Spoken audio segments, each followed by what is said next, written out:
As an 18-year-old, the bike that I adored and I absolutely wanted to have was the Yamaha R15 because in many regards it is the perfect starter sport bike tool, and it still is to this day. Now, my parents didn't get me one, but KTM thought to defeat the R15 as well as the MT15 with its 125s, but again, the Austrians were not quite successful in India. So, in order to defeat the Japanese brand supremacy, they have brought in this, the KTM 160 Duke, a motorcycle made in India for India with the sole purpose of beating the Yamaha R15 and the MT15. The RC is yet to come, but right now we have the Duke. Now, before I proceed with this video, I must tell you that we've got very limited time with this motorcycle. So these are our first impressions with the baby Duke. And we should let you know that this has the potential of giving the Yamaha 150s a definite run for their money. Now, one of the main reasons why the 125 Duke didn't work and why I think the 160 Duke will is the engine. The engine finally has that KTM-ness about it, where it is lively, it is free-revving, and it is quite powerful. So yes, this motor revs up very quickly and it reaches, say, triple-digit speeds in a reasonable amount of time. In fact, 0 to 60 claim time is on par with its competition, that is the Yamaha MT15 according to Bajaj. But the highlight of this engine is that it doesn't feel raw or mental, it feels very calm, it feels very well-mannered and very, say, sophisticated, just like the 250 Duke is. So in that sense, yes, you will not be blown away with the performance, but considering that this is a starter motorcycle and meant to teach you the ropes and get the hang of sport riding, this is a very nice motor. The advantage of this being a sort of a good boy in the KTM lineup is that it delivers great fuel efficiency as well. Now, there is no official fuel efficiency number, but Bajaj claims that this will be able to generate 40 kmpl when ridden in a very conservative and a neat manner.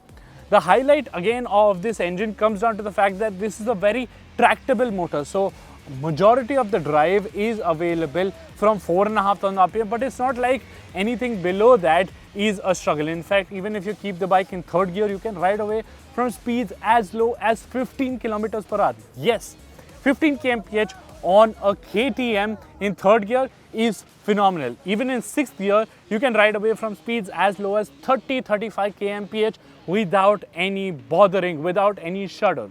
The gear shifts are slick, no quick shifter here. The clutch action is fairly light, you get a slip and assist clutch. So overall, the engine has that KTM-ness about it. It's not raw, it's not mental, but yes, it is quick and lively. Now, apologies for the audio because the heavens have opened up during our shoot, but that still doesn't take away from the fact that the work done in order to make the 160 Duke lighter than the 200 Duke needs to be commended. In fact, KTM has managed to shed around 12 kilos in the process from the 200 Duke, and that is done by, say, neat optimization of materials used along the motorcycle. In fact, the frame itself is lighter, the wheels, now these are the same lightweight bionic sort of wheels that you found first arriving on the new generation or the current generation RCs, the 200 and the 390, and they have sort of made their way on all of the motorcycles, and that is quite perplexing as the 200 Duke remains the only bike with the old style wheels. But that's a story for another day. What KTM has also done is that the rear tire is one section smaller than the 200 Duke. So it's a 140 section tire, it's not a 150 section, and as a result, the seat height has dropped a little bit, the ground clearance has gone down a bit. But in order to compensate for the, say, relaxing of the steering geometry, what KTM has also done is that it has dropped the suspension further on the triple clamp. So it's around 12 mm lower, and as a result, the steering geometry has sharpened. So overall, the wheelbase has not increased by much. you are still getting a very sharp motorcycle, and that lends itself to a great handler in the city. Now, I couldn't show it a set of corners during our short test ride, but having ridden this bike in bumper to bumper Mumbai traffic in this pouring rain, as well as say filtering through say tight spaces, this was quite lively, very light, very agile, and that is what speaks volumes. So the engine is now finally complementing the handling capabilities, which was not the case on the 125 Duke. Another thing that needs to be commented here is that KTM has found a way to say make the rider's triangle remain the same as the 200 Duke, because even though they've dropped the triple clamp, the handlebar position has remained the same. So they've given it slightly taller risers here on the 160 Duke. So overall, you're getting a very sporty upright riding posture, and it's not like it's fairly constricting either. It is fairly spacious. The seat is flat and wide, and overall this is a very great posture for city riding.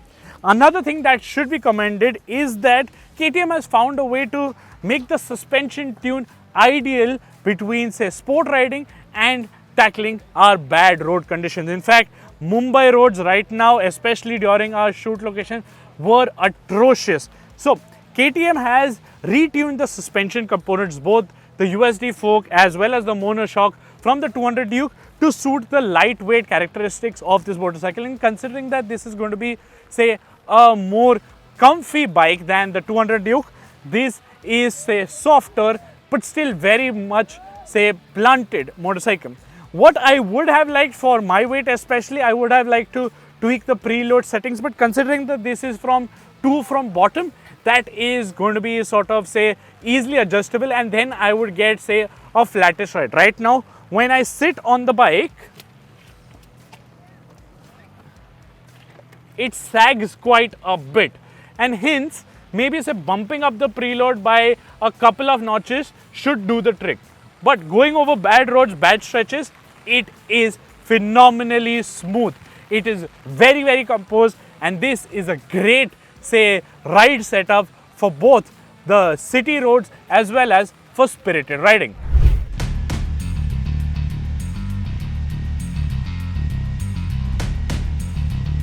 Now the braking setup is definitely the same as the 200 Duke. So you get the same 320mm disc, the front 4-piston radial caliper as well, and steel braided lines. So KTM is not skimping out on this regard.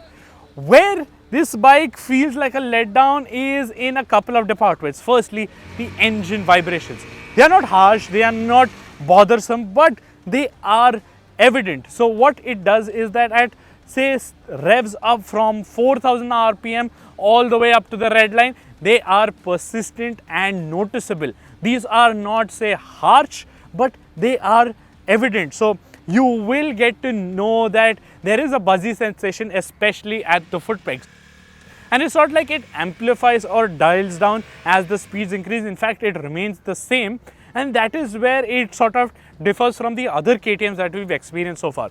So engine vibrations, engine refinement still needs a bit of work, and KTM should have paid attention to that, because the Yamaha 155cc engine, that is ultra makhan.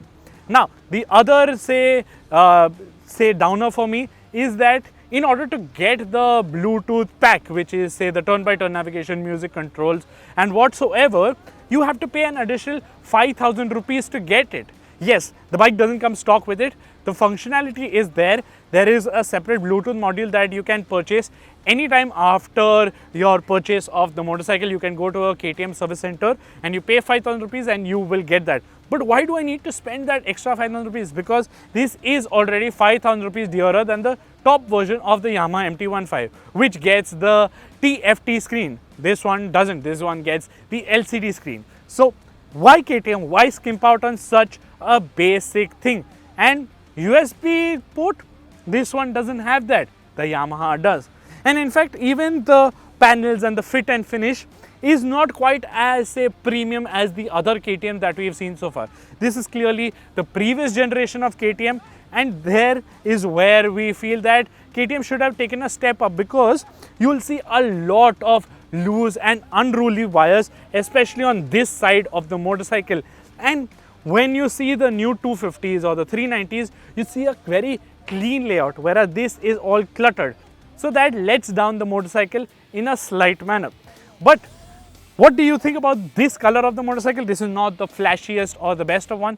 KTM also has a very stunning blue shade. That is my favorite. Which one is yours? Do let me know in the comments. So should the Yamahas worry with the arrival of the 160 Duke? Definitely, because this is finally the competition that the R15 and the MT15 needed. In fact, it might be pricier than the MT15, but it sort of makes up for it for its great sense of wholesome performance and great handling capabilities. And I would very much like to pit this against the Yamaha Naked. And in case if you're wondering, is the RC160 coming also? Well, yes, in a couple of weeks' time, not months. That is what KTM has said. So this bike is definitely giving you that perfect starter KTM ready to race formula at a price point that is not exorbitant. In fact, it is very much accessible and even your parents wouldn't mind that. So what do you think about the KTM 160 Duke? Do let us know in the comment section below. Don't forget to like and share this video, subscribe to our channel, hit the bell notification icon, and we shall see you very soon.